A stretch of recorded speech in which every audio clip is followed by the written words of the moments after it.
Friends, welcome to DCB biology.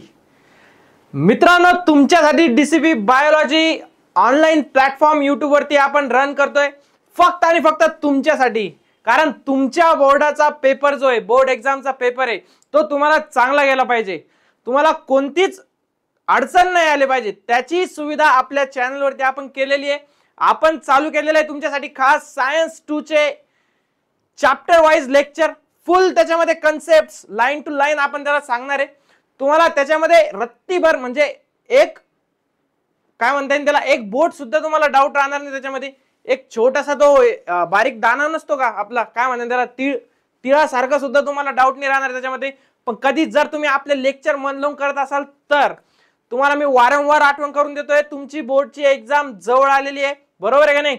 आणि जो time period राहिलेला आहे, तुम्हाला वाटत असेल की 4 महिने बाकी आहे, पण नाही, तुमच्या हातात फक्त 2च महिने आहे. कारण की तुमचा जो फेब्रुवारी महिना आहे तो तर एक्झाम चालू होती ऍक्च्युअल मध्ये, आणि जानेवारी महिना जो आहे तो तुमच्या स्कूलच्या एक्झाम देण्यामध्ये जाणार आहे, ओरल्स मध्ये जाणार आहे, बरोबर नाही. काही सबमिशन्स असतील तर त्याच्यामध्ये जातील. त्याच्यामुळे तुमच्या हातात फक्त आणि फक्त नोव्हेंबर आणि डिसेंबर राहिलेले आहेत, 2च महिने राहिलेले. त्याच्यामुळे अभ्यासाला लागा. अजून अभ्यासाला चालू केलं नसेल तर लगेच अभ्यास करा. तुमच्यासाठी आपण काही स्ट्रॅटेजीचे शॉर्ट्स बनवू की ज्याच्यामधून तुम्हाला त्या शॉर्ट्स बघितल्यानंतर एक आयडिया येईल की अभ्यास करायचा कसा असतो, बरोबर आहे की नाही. खास आपण सायन्स 2 चे लेक्चर तुमच्यासाठी स्टार्ट केले होते, तुम्ही त्याला चांगला रिस्पॉन्स देताय, त्याच्याबद्दल तुमचे सगळ्यांचे आभार. आपण जे करतोय मित्रांनो, बाकीचे भलेही करत असतील, पण आपण काय द्यायचा प्रयत्न करतोय, आपण एकदम फ्री मध्ये तुमच्यासाठी लेक्चर्स देतोय. आणि सगळ्यात मेन गोष्ट म्हणजे तुम्हाला मराठीतून लेक्चर करायला भेटतायत, बरोबर आहे की नाही. असे भरपूर प्लॅटफॉर्म आहे जिथे तुम्हाला हिंदीमध्ये शिकवलं जातं आणि सिलेबस असतो महाराष्ट्र बोर्डचा आणि शिकवलं जातं हिंदीमधून, बरोबर नाही. बऱ्याच आपल्या मराठी मित्रमैत्रिणींना अडचण येते, काही गोष्टी समजत नाही, त्यांचे एक्झाम्पल्स वेगळे असतात, बरोबर आहे की नाही. ते सगळ्याचा विचार करून आपण एक निष्कर्ष काढला होता की आपल्या महाराष्ट्रातल्या मुलांसाठी आपण मराठीतून लेक्चर काढायचे. कसे? मराठीतून.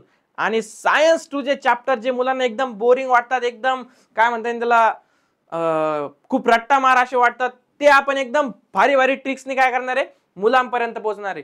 फक्त तुमचा रिस्पॉन्स असाच राहू द्या मित्रांनो.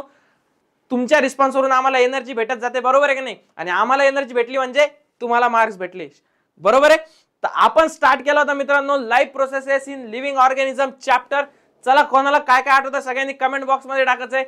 हे पण टाकायचंय की आपण पहिला चॅप्टर कोणता घेतला होता. जर तुम्ही नवे असाल तर तुम्हाला माहित नाही राहणार, त्याच्यामुळे आपल्या युट्यूब चॅनलला सबस्क्राईब करा आणि तिथे जाऊन ते लेक्चर बघा. आणि जे आपले पहिल्यापासून लेक्चर बघताय त्यांना माहिती असेल आपण कोणता चॅप्टर केला, त्यांनी कमेंट मध्ये लिहायचंय आपण कोणता चॅप्टर घेतला होता पहिला, बरोबर आहे की नाही. आता हा दुसरा चॅप्टर आपण चालू केला, life processes in living organism part 1. जसा बाहुबली पार्ट 1 आणि पार्ट 2 मध्ये आला होता मित्रांनो, तसा हा जो आपला चॅप्टर आहे तो सुद्धा पार्ट 1 आणि पार्ट 2 मध्ये आलेला आहे. आणि सगळ्यात मेन म्हणजे हा सुद्धा चॅप्टर बाहुबली सारखाच आहे, म्हणजे हाय वेटेज असणारे दोन्ही चॅप्टर आहे. हमखास याच्यामधून क्वेश्चन विचारला जातो म्हणजे विचारला जातो. सगळ्यात पहिले तर आपण आधीच्या लेक्चर मध्ये ह्या चॅप्टरला सुरुवात केली होती. त्याच्यामध्ये आपण इंट्रोडक्शन घेतलं होतं की तुम्हाला बेसिक गरजा काय तुमच्या. आता तुम्ही म्हणशाल सर बेसिक गरजेचा आमच्या बदललेलं आहे, आम्हाला आता फूड शेल्टर ह्या गोष्टी नाही लागत, आम्हाला पाहिजे मोबाईल. काय पाहिजे? मोबाईल, चॅटिंग करायला, इंस्टाग्राम, सोशल मीडिया, AI, बरोबर की नाही. ह्या आमच्या गरजा झालेल्या आहे आता, बरोबर की नाही. बाईक. पण याच्या व्यतिरिक्त हे जर तुम्हाला अवेलेबल दिलं आणि तुम्हाला कपडे नाही दिले, तुम्हाला अन्न नाही दिलं, तुम्हाला शेल्टर नाही दिलं, राहायला जागा नाही दिली, मग अश्मयुगातल्या काळावणी फिरा गाड्या घेऊन, बरोबर की नाही. फक्त ते जंगलामध्ये पै फिरत होते आणि तुम्ही गाड्या घेऊन फिरा, तशीच हालत होईल मित्रांनो. त्याच्यासाठी आपण सगळे गोष्ट सांगितले की तुम्हाला कार्बोहायड्रेट्स का गरजेचे आहे, तुम्हाला कोणते मिनरल्स गरजेचे आहे, कोणते विटॅमिन्स गरजेचे आहे, बरोबर नाही. हे सगळ्याचं इंट्रोडक्शन बघितलं. आणि सगळ्यात मेन तुम्हाला मी सांगितलं होतं की कार्बोहायड्रेट्स पासून आपल्याला पर ग्राम पासून किती भेटते, आपल्याला सगळ्यांनी कमेंट मध्ये लिहायचं आहे. आपल्याला पर ग्राम, जर आधीचं लेक्चर केलं असेल तर तुम्हाला माहिती असेल, आणि ज्यांना आधीपासून माहिती आहे त्यांनी सुद्धा कमेंट मध्ये सांगायचं आहे की पर ग्राम कार्बोहायड्रेट पासून आपल्याला किती किलो कॅलरीज, बघा युनिट पण सांगितलं मी, किती किलो कॅलरीज आपल्याला भेटतील, सगळ्यांनी कमेंट मध्ये सांगायचं आहे मला. त्याच्यानंतर मित्रांनो आपण बघितलं होतं की एक कार्बोहायड्रेटचा मॉलिक्यूल म्हणजे ग्लुकोज. त्या ग्लुकोज पासून आपण कशा प्रकारे, काय म्हणलं मी, त्या ग्लुकोज पासून आपण कशा प्रकारे एनर्जी तयार करतो हे आपण बघितलं होतं. आता त्या एनर्जी बघितल्यानंतर आपण बघितलं होतं की त्याच्यामध्ये सगळ्यात इम्पॉर्टंट फॅक्टर आहे तो म्हणजे ऑक्सिजन. ऑक्सिजन शिवाय हे काम होऊ शकतं का? तर हो, मी मागच्या लेक्चरला सांगितलं होतं ऑक्सिजन शिवाय सुद्धा हे काम होऊ शकतं, पण आपल्याला इथं ऑक्सिजनची इन्व्हॉल्वमेंट पाहिजे, बरोबर नाही? जर जास्त म्हणजे कसं असतं माहिती का, तुम्ही नसले तरी आपल्या युट्यूब वरती चॅनल चालू राहणार, लेक्चर चालू राहणार, ज्यांना फायदा घ्यायचा ते घेत राहणार, पण जर तुम्ही असले तर काय होईल, मला जास्त एनर्जी भेटेल, मला लाईक्स जास्त भेटले, व्ह्यूज जास्त आले, तर मी आणखीन डेडिकेशन तुम्हाला शिकवण्याचा प्रयत्न करा आणि त्याच्यातून नक्कीच काहीतरी चांगलं निघेल, बरोबर आहे का नाही? तशा प्रकारे काहीतरी एनर्जी प्रोडक्शनचं हे ज्याच्यामध्ये ऑक्सिजनची इन्व्हॉल्वमेंट असले ना तर काहीतरी जास्त एनर्जी बाहेर पडेल, नसला जरी ऑक्सिजन तरी सुद्धा एनर्जी बनेल, पण ती कशी राहणार, थोडीशी, इतकीशी, बरोबर की नाही? मग त्याच्यामुळे मित्रांनो ऑक्सिजन मध्ये आपण बघितलं होतं की ज्याच्यामध्ये ऑक्सिजनची इन्व्हॉल्वमेंट असती त्याला आपण काय म्हणलो होतो, एरोबिक रिस्पायरेशन. आणि एरोबिक रिस्पायरेशन तुम्हाला मागच्या लेक्चर मध्ये मी डिटेल मध्ये सांगितलं होतं, किती एटीपी बनतात त्याच्यापासून, तर शेवटी बाहेर काय निघतं बाय प्रोडक्ट म्हणून त्याच्यापर्यंत, म्हणजे सगळ्या डिटेल मध्ये आपण बघितलं होतं. आता मी इथं ते सांगत बसणार नाहीये, ज्यानं आपलं लेक्चर बघितलं नाही किंवा ज्याला ते हवं आहे त्यानं काय करायचंय, आधी जायचंय आपल्या चॅनल वरती, व्हिडिओज मध्ये जायचंय आणि प्रत्येक व्हिडिओ बघायचा आपला, आधीच्या चॅप्टरचा पण आणि या चॅप्टरचं इंट्रोडक्शन आणि एरोबिक रिस्पायरेशन पण, बरोबर आहे की नाही? आज आपण आजच्या लेक्चर मध्ये आपण फक्त बघणार आहे ते म्हणजे अनएरोबिक रेस्पायरेशन. काय बघणार आहे, अनएरोबिक रेस्पायरेशन. त्याच्यानंतर आपण काही असे पॉइंट्स बघणार आहे की आतापर्यंत आपण म्हणतो कार्बोहायड्रेट्स पासून एनर्जी घेतली, पण याच्या व्यतिरिक्त काय फॅक्टर्स आहेत किंवा याच्या व्यतिरिक्त कोणते सबस्टन्सेस जे आपल्या बॉडीमध्ये इम्पॉर्टंट असतात, बरोबर नाही, त्याच्याबद्दल सुद्धा आपण बघणार आहे. जसं की तुमचे व्हिटॅमिन्स आले, लिपिड्स आलेत, बरोबर नाही, वॉटर आलं, परत फायबर आलं, यांच्याबद्दल सुद्धा आपण थोडीशी आज माहिती घेणार आहे. तर आपण आता जास्त टाइम वेस्ट न करता तुमचा टाइम युटिलाइज होण्यासाठी लगेच आपण आपल्या आजच्या लेक्चरला स्टार्ट करूया. तुम्हाला एक काम करायचंय, तुम्हाला ज्या सीटवर बसलेले त्या सीटच्या काय बांधायचंय, तुम्हाला ते सीट टाईट करून घ्यायचंय. आपलं जे एरोप्लेन आहे ते काय करणार आहे, आता टेक ऑफ करणार आहे, बरोबर नाही? सीट बेल्ट लावून घ्या सगळ्यांनी. चलो आओ फिर क्या फर्स्ट लाइन जो अपनी दी हुई है अपने टेक्स्ट बुक में, उससे स्टार्ट करते. If there is insufficient amount of carbohydrates in body due to exceptional conditions like fasting, hunger, then lipids and proteins are used for energy production. हे बघा, पहिलीच लाईन काय आलेली आहे, आपण इतक्या वेळेस बघितलं की आपल्याला जे आपण फूड घेतो किंवा जे अन्न खातो डेली लाईफ मध्ये, बरोबर नाही, त्याच्यापासून आपल्याला कार्बोहायड्रेट्स मिळतात, कार्बोहायड्रेट्स पासून ग्लुकोज मिळतं आणि ग्लुकोज पासून आपण एनर्जी बनवतो. ती सगळी प्रोसेस आपण त्या 3 सायकल मधून पाहिली. सगळ्यात पहिले ग्लायकोलिसिस, दुसरं क्रेब सायकल, तिसरं एटीसी चेन रिएक्शन. ओके, या 3 गोष्टीपासून आपण ती एनर्जी मिळवली, बरोबर नाही? त्याच्यामध्ये एटीपी मिळवले, NADH2 मिळवले, FADH2 मिळवले आणि त्या NADH2 आणि FADH2 चं काय केलं, कन्व्हर्जन केलं एटीपी मध्ये. सगळ्यात शेवटी आठवा याच्यामध्ये सायटोप्लाझम मध्ये कोणती रिएक्शन होती, मायटोकॉन्ड्रिया मध्ये कोणती होती, या सगळ्या गोष्टी तुम्हाला कमेंट बॉक्स मध्ये लिहायचं आहे. बघूच आज कोण आहे तो मायका लाल की जो एवढा हुशार आहे की त्याने एकदा लेक्चर केलं आणि त्याला सगळं लक्षात आहे, बरोबर नाही? दाखवाच आता कोणाला किती नॉलेज आहे. सगळ्यात पहिले ही लाईन काय सांगते की आता ते कार्बोहायड्रेट जे मी तुम्हाला शिकवलं की बाबा ग्लुकोज पासून आपल्याला एनर्जी बनवायची, पण काय म्हणतो मी नीट लक्ष घ्या, पण आपली आई उपवास धरते, आपले पप्पा उपवास धरते, घरामध्ये आजी आजोबा असतील ते उपवास धरते, कोणी गुरुवार धरतं, कोणी शनिवार धरतं, बरोबर नाही, कोणी सोमवार धरतं, कोणी चतुर्थी धरतं, कोणी एकादश धरतं. तुम्ही फक्त शब्दांना खायसाठी उपवास धरते. मला माहितीये, मी सुद्धा लहान होतो, म्हणजे लहानच आहे मी अजून, पण लहान होतो तेव्हा शब्दांना खाण्यासाठीच उपवास धरायचो. बाकी माझ्या मनामध्ये तशी काही भावना नव्हती की देवाचं बिवाचं, ते आपले घरचे आपल्याला शिकवतात की काय असतं काय नाही, पण आपलं बालमन असतं, आपल्याला माहित नसतं या गोष्टी, आपण फक्त शब्दांना खायसाठी उपवास धरतो, बरोबर की नाही? मग आता तुम्ही शब्दांना खाऊन बिऊन सगळे बसलेले, बरोबर की नाही? आता नीट आहे का पुढचं मी काय म्हणतोय. आता त्या फास्टिंग म्हणजे तुम्ही शब्दांना खातात, पण अशी फास्टिंग सांगितलेली आपल्या प्राचीन जो हे ग्रंथ ते आहेत त्याच्यामध्ये फास्टिंग अशी सांगितली की आठवड्यातून तुम्हाला 1 किंवा 2 दिवस काय करायचंय, निर्जळ उपवास धरायचा आहे. म्हणजे ना पाणी ना जेवण, काय सांगितलंय, ना पाणी ना जेवण, दिवसभर तसंच राहायचंय. आणि हे खरं म्हणलं तर असाच उपवास असतो मित्रांनो. उपवास ही संकल्पनाच त्याच्यामुळे आली की तुमच्या बॉडीचं आतून सगळं शुद्धीकरण झालं पाहिजे. तुमचा जो डायजेस्टिव्ह ट्रॅक्ट आहे तो काय झाला पाहिजे. तुम्ही बघा ना, रोज तुम्ही काही ना काही ते आंबट खाते, तेलकट खाते, बरोबर नाही, कधी भजे आण, कधी चिकन आण, कधी बिर्याणी आण, कधी मटन आण, कधी दूध पी, किती म्हणजे घाण झाला असून तो ट्रॅक. मग त्याला स्वच्छ करण्यासाठी मित्रांनो आपल्याला कधी ना कधी 1-2 दिवस उपवास धरला पाहिजे, पण तो शब्दांना खाऊन नाही, विदाऊट शब्दांना खाऊन धरला पाहिजे, बरोबर नाही? किंवा एक सिंपल तुम्ही असं करू शकता की दिवसभर ताक प्यायचं, पाणी नाही प्यायचं, जेवण नाही करायचं, दिवसभर ताक प्यायचं.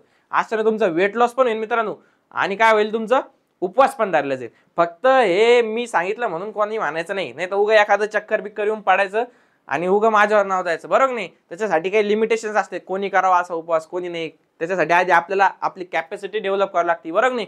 आता म्हणायचा उद्देश काय इथं, की जर तुम्ही उपवास धरते, तुम्ही कोणतेच अन्न खात नाही, तुम्ही काहीच गोष्टी खात नाही, मग एनर्जी बनते कुठून? तरी सुद्धा तुम्ही दिवसभर ऍक्टिव्हिटीज करतात, गळाल्याने वाटतं थोडंसं, पण तरी सुद्धा तुम्ही इकडे फिरतात तिकडे फिरतात, बरोबर नाही. याला मेसेज करतात त्याला मेसेज करतात, अभ्यास सोडून सगळं करतात.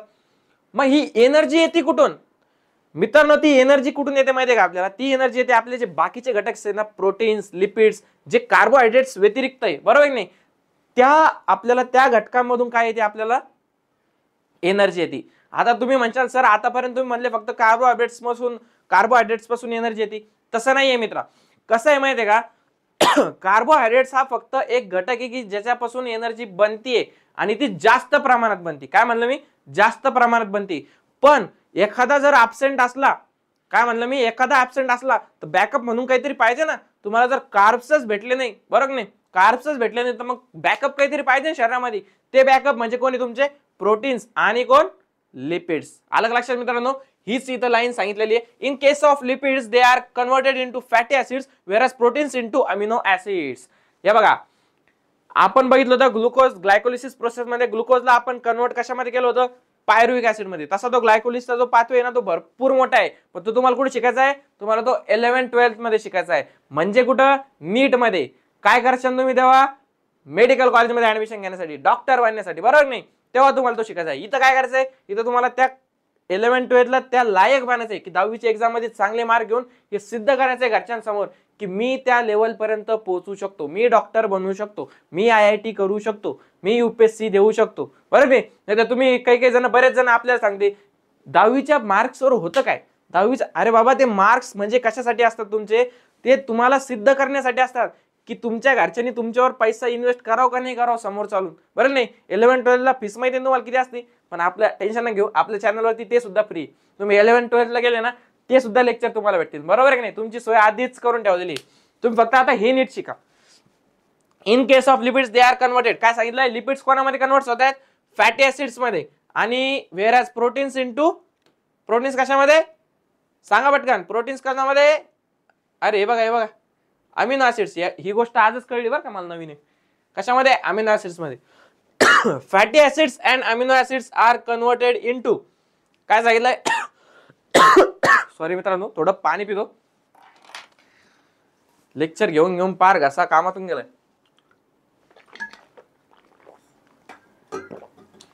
तुम्ही सुद्धा पाणी प्या, बॉडीला हायड्रेटेड ठेवा, बरोबर नाही. एनर्जी आली पाहिजे, एनर्जी काढायची ना आपल्याला, एनर्जी शिकायची ना, बरोबर नाही. आता काय सांगितलं मी? लिपिड्स कशात बनले? फॅटी ऍसिड्स मध्ये. आणि प्रोटीन्स कशामध्ये? अमिनो ऍसिड्स मध्ये. फॅटी ऍसिड्स आणि अमिनो ऍसिड्स हे दोघं मिळून कोणत्या पाथवेला जॉईन करणार आहे? आपल्या ग्लायकोलिसिसच्या पाथवेला.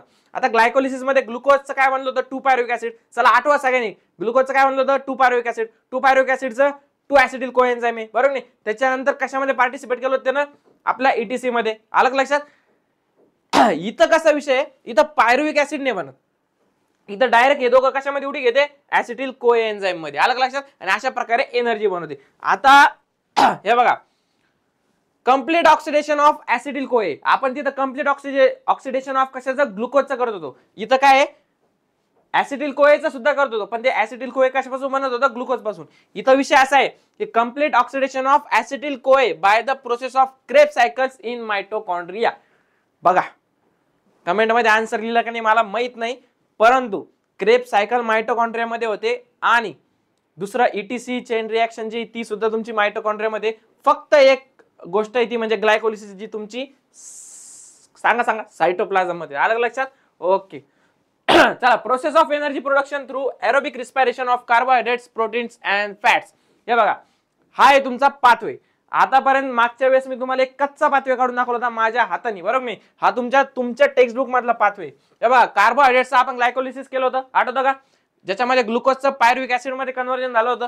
पायरुविक ऍसिड मध्ये कन्व्हर्जन झाल्यानंतर हा दिसतोय का तुम्हाला? ऍसिटिल कोए दिसतोय का? हा, ऍसिटिल कोए नंतर क्रेब्स सायकल दिसतंय का? ओके. आणि शेवटी काय? CO2H2O plus energy. इथं एनर्जी म्हणजे काय, एटीपी. आलं लक्षात, आपली करन्सी. सेम लिपिड्स आपण बघितलं होतं की कार्बोहायड्रेट्स जेव्हा प्रेझेंट नसतात, काय म्हणलं मी, कार्बोहायड्रेट्स जेव्हा प्रेझेंट नसतात तेव्हा कोण काम करतं, ते आपलं ते काम करतं लिपिड्स आणि प्रोटीन्स. आता लिपिड्सचं कन्व्हर्जन कशामध्ये होतं, फॅटी ऍसिड्स मध्ये.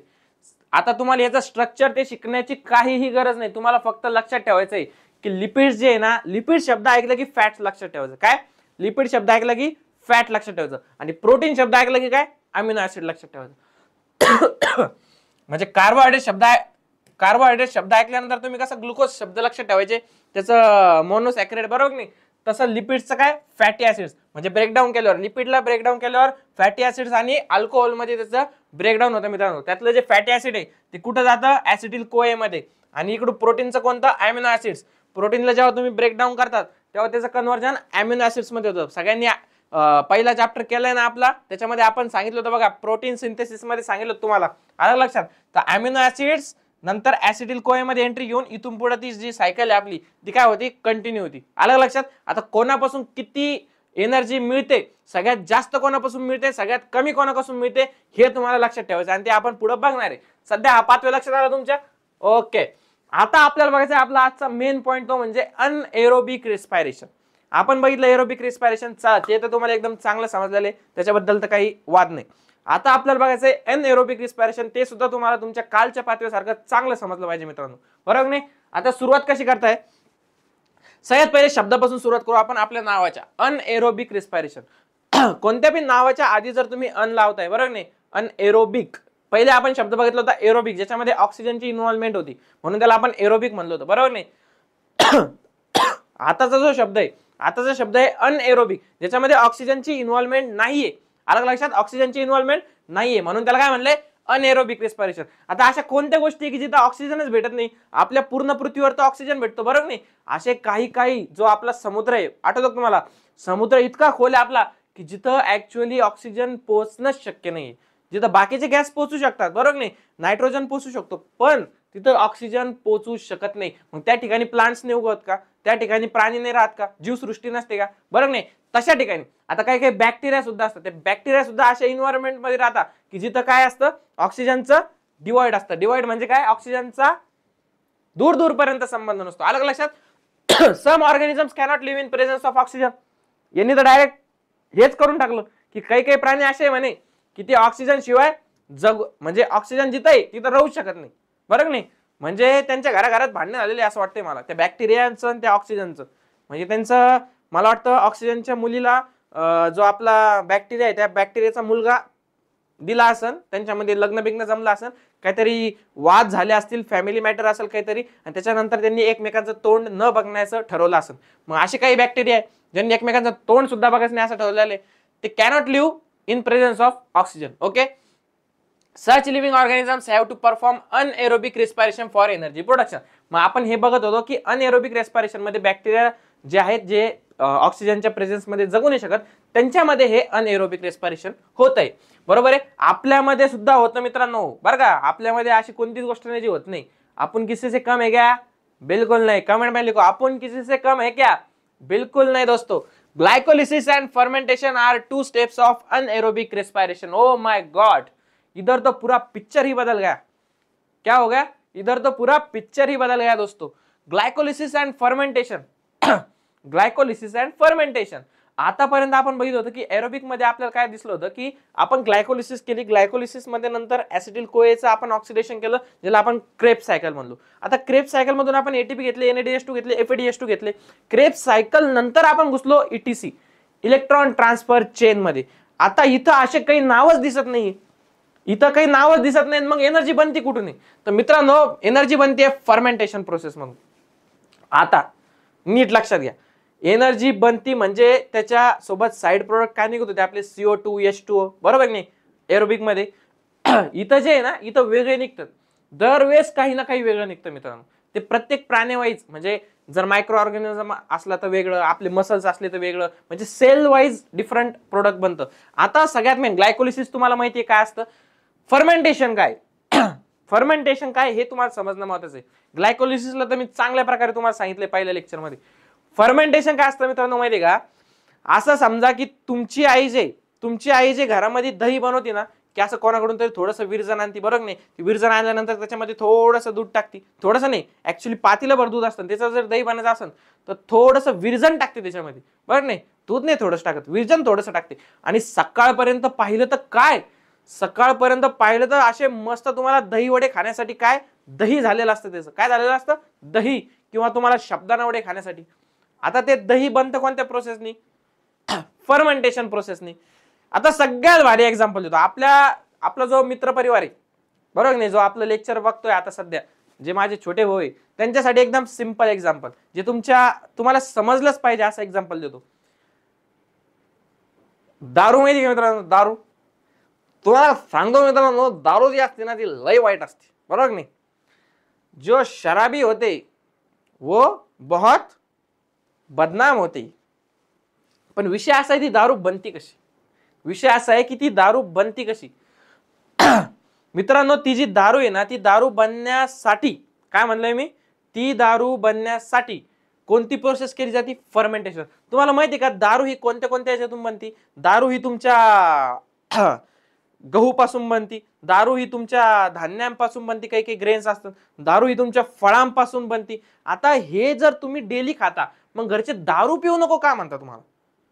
फळ तर तुम्हाला रोज खा म्हणता, द्राक्षापासून दारू बनती ते खा म्हणता, जांभळापासून बनती ते खा म्हणता, आता तर काय नवीन नवीन फ्लेवर पण ऍड झालेले आहेत त्याच्यामध्ये, बरं नाही? म्हणजे सगळ्या फ्रुट्सची जवळपास दारू बनते. तर मग तुम्हाला घरचे सांगता काय की दारू पिऊ नको, मग तुम्ही फ्रुट्स घेण्यापेक्षा डायरेक्ट दारू प्यायला पाहिजे ना.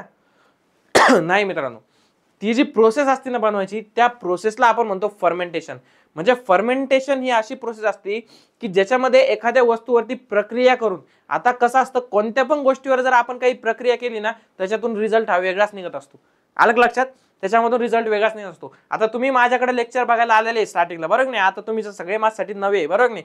जसं जसं आपण लाईव्ह लेक्चर घ्यायला जाऊ, तुमचा आम्हाला सपोर्ट भेटेल, तसं तसं आपल्यामध्ये ओळख वाढेल, बरोबर नाही? सगळं होईल. पण सध्या तुम्ही माझ्यासाठी नवीन आहे, तुम्ही लेक्चर बघताय माझं. जेव्हा तुम्ही माझ्याकडे आले ना, तेव्हा तुम्ही माझ्यासाठी नवीन आहे आणि तुम्ही माझ्याकडे लेक्चर बघितलं सगळं, हे 2 महिने जे ते सगळे मला इन्स्ट्रक्शन्स फॉलो केले, माझे सगळं केलं, बरं नाही?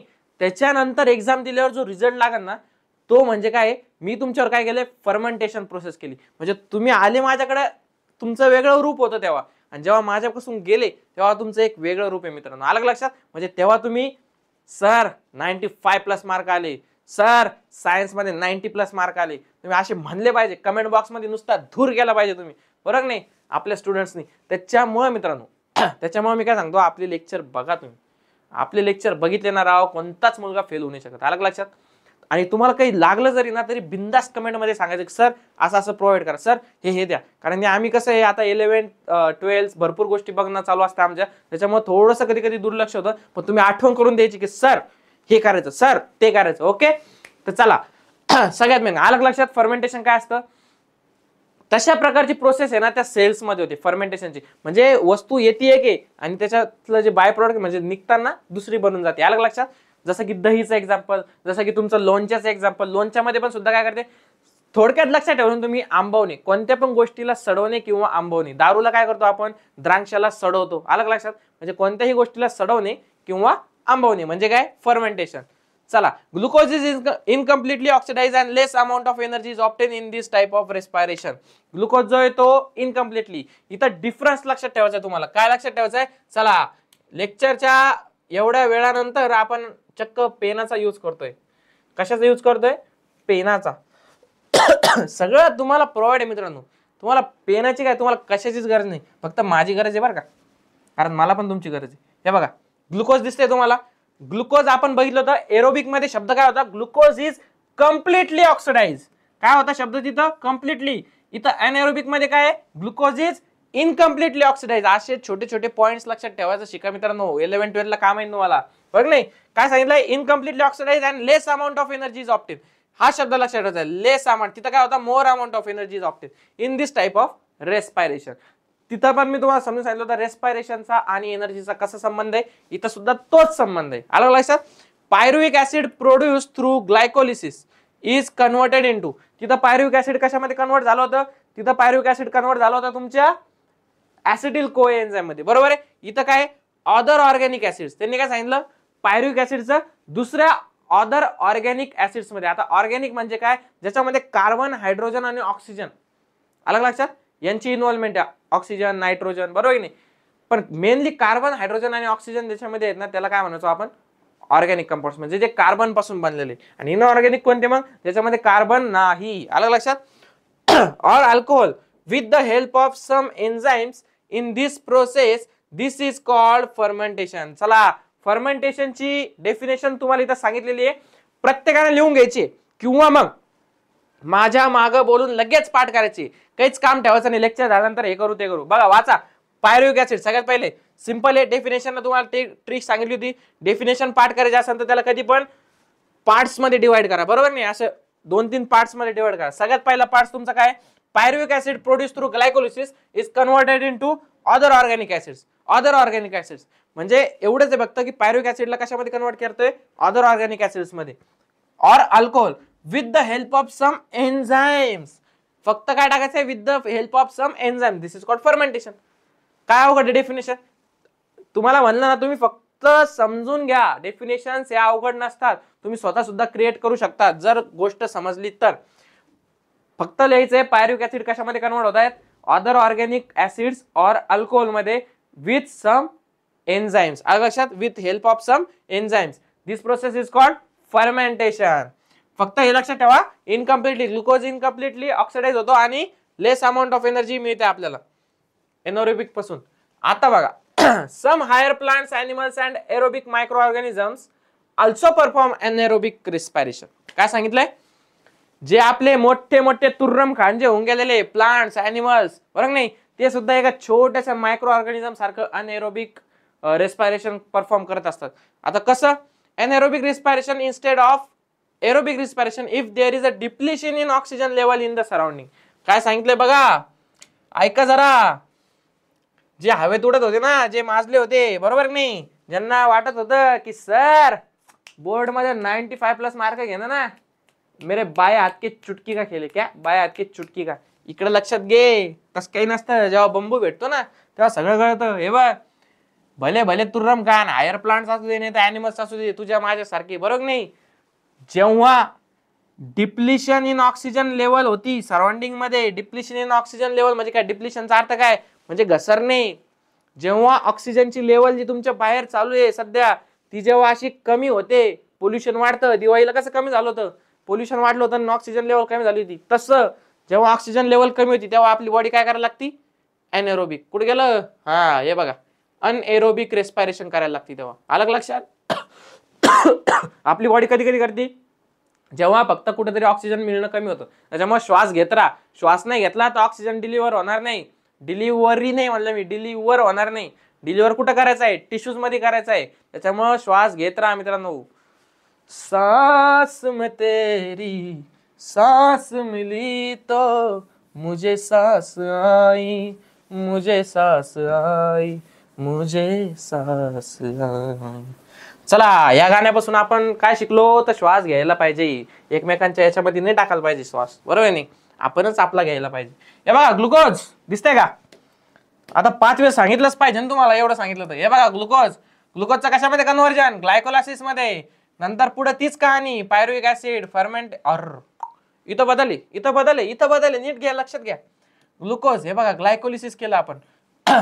ग्लुकोजच आपण कन्व्हर्जन करणार आहे अनएरोबिक मध्ये, पण कसं, विदाऊट ऑक्सिजन करणार आहे, आलं लक्षात.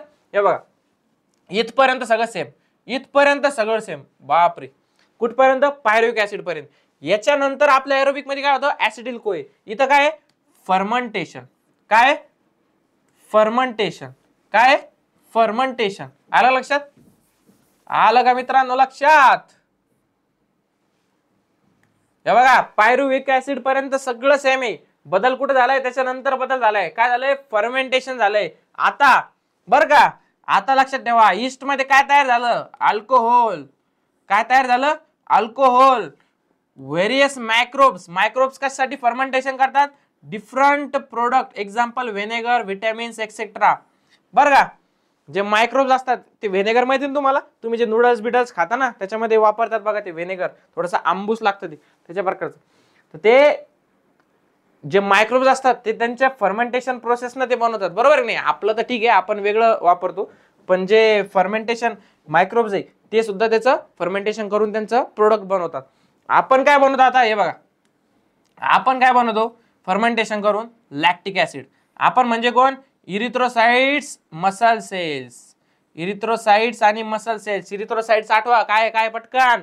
Sir sir sir blood cells आहे, ब्लड सेल्स आहे दोन टाइपचे, इरिथ्रोसाइट्स, ल्युकोसाइट्स. Okay, platelets. त्याच्यामधलं इरिथ्रोसाइट्स म्हणजे आरबीसीज, आरबीसीज. ओके बॉस, चला. आणि मसल सेल्स, मसल्स म्हणजे आपला 2.5 किलो का हात.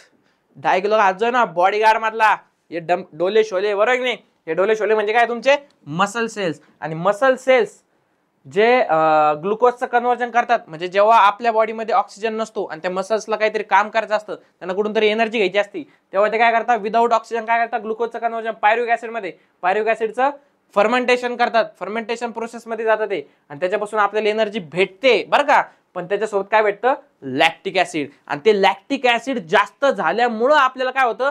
मसल स्ट्रेन तयार होतात, किंवा आपल्याला आपले हातपाय दुखायला लागतात. तुम्ही कधी असं म्हणले का की आज लयच क्रिकेट खेळतो? क्रिकेट म्हणजे आपला, यार शपथ सांगतो तुम्हाला, क्रिकेट म्हणजे आपला फेवरेट गेम आहे. ज्याचा ज्याचा क्रिकेट फेवरेट गेम आहे ना, त्यांना लगेच कमेंट बॉक्स मध्ये ना सर सेम टू यू लिहायचं. काय? Same to you. क्रिकेट म्हणजे जान आहे आपली, डायरेक्ट जान. क्रिकेटमध्ये सगळ्यात फेवरेट प्लेअर कोणाचा आहे? प्रत्येकानं आपला आपला फेवरेट प्लेअर टाकायचं, बरं का? माझा नाही सांगणार मी, उगा भांडणं होऊन जाते, वाद होऊन जाते ना आपल्यामध्ये, बरं का? आलं लक्षात?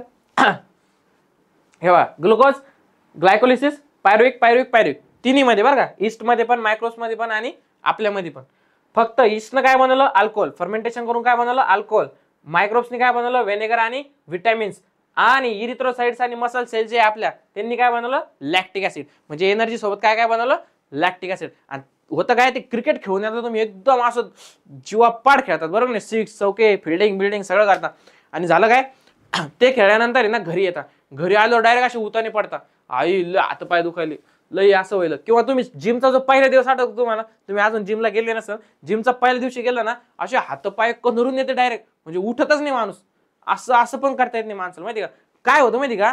कारण ते आपल्या मसलला आहे ना सवय नसते त्या गोष्टीची, आणि ते एकदम तुम्ही मसलला काम करायला लावते. आता ते मसल एनर्जी घेईन कुठून? मग ते अनएरोबिक रिस्पायरेशन. काय? Anaerobic, without oxygen. मग ते काय करतं? त्या याला तिथं काय तयार करतं? लॅक्टिक ऍसिड तयार करतं. आपण बघितलं ना, फर्मेंटेशन एनर्जी प्लस एनर्जी, बरं का इकडं. नाही तर माणसाने हे नुसतं काय लॅक्टिक ऍसिड बनवण्यासाठी शिकू राहिलो का आपण? हे सगळं एनर्जीसाठी चालू आहे. दिसतंय का एनर्जी तुम्हाला? येस बॉस, एनर्जी आणि लॅक्टिक ऍसिड. मग ते लॅक्टिक ऍसिडचं जास्त स्टोअर होऊन त्या मसलमध्ये काय व्हायला लागतं? पेन निर्माण होतो. काय होतं? पेन. आलं लक्षात तुम्हाला? आता हा चार्ट एकदम इम्पॉर्टंट आहे, बरं, करून ठेवायचा आहे. परत म्हणू नका सर तुम्ही सांगितलं नाही, तुम्हाला चार्ट सुद्धा एक्सप्लेन केलाय आपण. चला आता पुढं. आता याचे एक्झाम्पल बघू आपण. कशाचे? अनएरोबिक. सगळ्यात मेन तर तुम्ही ते बघितलं ना यार, मसल सेल. ते छुटूर मुटर. एक तुम्हाला प्लांट्सचं एक्झाम्पल देतो आता. मस्त पैकी प्लांट्सचं एक्झाम्पल बघायचं. दरवेळेस काय माणसाचं बघायचं, कधीतरी थोडंसं प्लांट्सचं पण बघायचं. बिचारामध्ये पण काय काय चालतं? जर्मिनेशन, जन्म देते, जन्म, एकमेकाला जन्म. आपण काय करतो? रिप्रोडक्शन. ते काय करते? जर्मिनेशन. आलं लक्षात? जर्मिनेशन म्हणजे कसं माहिती का? म्हणजे वासरूचं गाय होणं, बैल होणं, तशा टाईप जर्मिनेशन. म्हणजे त्यांचं सीड जे आहे ते सीडचं जर्मिनेशन. हे बघा, seeds perform anaerobic respiration if the soil is submerge under water during germination. काय म्हणणे त्यांचं? हे बघा, जे सीड्स आहे, सीड्स म्हणजे माहिती आहे तुम्हाला सगळ्याला? सीड्सला कशाला म्हणतो आपण? कशाला म्हणतो सांगा पटकन? सीड्स म्हणजे तुमचे ज्याच्यातून प्लांट्स निर्माण होणार आहे. काय होणार आहे? ज्याच्यामधून तुमचं प्लांट निर्माण होणार आहे ते म्हणजे काय? सीड्स, बरोबर नाही? आता seeds perform anaerobic respiration if soil is submerge under water. सबमर्जचा शब्द काय असतो? तुम्ही ते कार्टून मध्ये त्याच्यामध्ये पाहिलं काय? सबमरीन, सबमरीन शब्द वापरतात बघा, सबमरीन. तसं काय? सबमर्ज म्हणजे काय? दडल्या गेलेला आहे. काय? दडल्या गेलेला आहे. किंवा अंडर म्हणजे पाण्याच्या अंडर म्हणजे काय? सबमर्ज झाला तू पाण्यामध्ये, पाण्यात बुडाला म्हणजे काय? सबमर्ज. आलं लक्षात? Submerge under water. अरे इथं पण अंडर अंडर. सबमर्ज म्हणजे थोडक्यात सांगितलं तर पाण्यामध्ये बुडालेला. काय? बुडालेला. During germination. काय सांगितलं? ड्युरिंग जर्मिनेशन ते जे सीड असतं, हे बघा, हे सीड दिसलं का तुम्हाला? दिसतंय का हे सीड? हे कुठं असतं? पाण्यामध्ये सबमर्ज झाले असतात. ही सॉइल कुठे आहे? ही पाण्यामध्ये आहे. कुठे? पाण्यामध्ये. आता या पाण्यामध्ये त्यांना ऑक्सिजन भेटणं मी तुम्हाला सांगितलं ना, एकदम डीप जर असलं तर ऑक्सिजन भेटत नाही पाण्यामध्ये पण. मग आता डिप्लिशन ऑफ ऑक्सिजन लेवल आलं, मग काय करणार, एनएरोबिक रिस्पायरेशन. आता याला उगण्यासाठी, हे प्लांट्स उगण्यासाठी सुद्धा काहीतरी एनर्जी पाहिजे ना, मग ती एनर्जी कोण प्रोव्हाइड करणार, तुमचं अनएरोबिक रिस्पायरेशन. आलं का लक्षात? हे होतं तुमचं पहिलं एक्झाम्पल कशाचं, सीडचं. Similarly, our muscle cells also perform anaerobic respiration while performing the exercise. जेव्हा तुम्ही पळतात, two two two two two two two two two two, चला उड्या मारा सगळ्यांनी, असं व्यायाम करत राहा, एनर्जी आली पाहिजे, एनर्जी. या गोष्टी जेव्हा तुम्ही करतात, डिप्स मारतात, पुलअप्स मारतात, बरोबर नाही, त्याच्यानंतर काय होतं, तुमचे मसल काय होते, तुमचे मसल, तुमचा श्वास एवढा चालू नसतो ना फास्ट, बरोबर नाही, तुम्हाला ऑक्सिजन लेवल कमी पडायला लागते त्या टायमाला, कारण याची स्पीड जी ती मॅच नाही करत तुमच्या जे मसल्सला एनर्जी पाहिजे त्याला. मग ते मसल काय करतं, विदाउट ऑक्सिजन तयार करायला लागतं. मग विदाउट ऑक्सिजन म्हणजे काय, विदाउट ऑक्सिजन म्हणजे तुमचं लॅक्टिक ऍसिड तयार होतं फर्मेंटेशन प्रोसेसने. आलं लक्षात? फक्त सांगायचा उद्देश हा होता इथं की तुमच्या एक्सरसाइजच्या टायमाला सुद्धा आपण एनएरोबिक रेस्पिरेशन करतो, की ज्याच्यामध्ये लॅक्टिक ऍसिड तयार होतं तुमचं, accumulate due to which we feel tired. हे बघा, हा दिसतोय तुम्हाला, हुसेन बोल्ट. हुसेन बोल्ट दिसतोय का?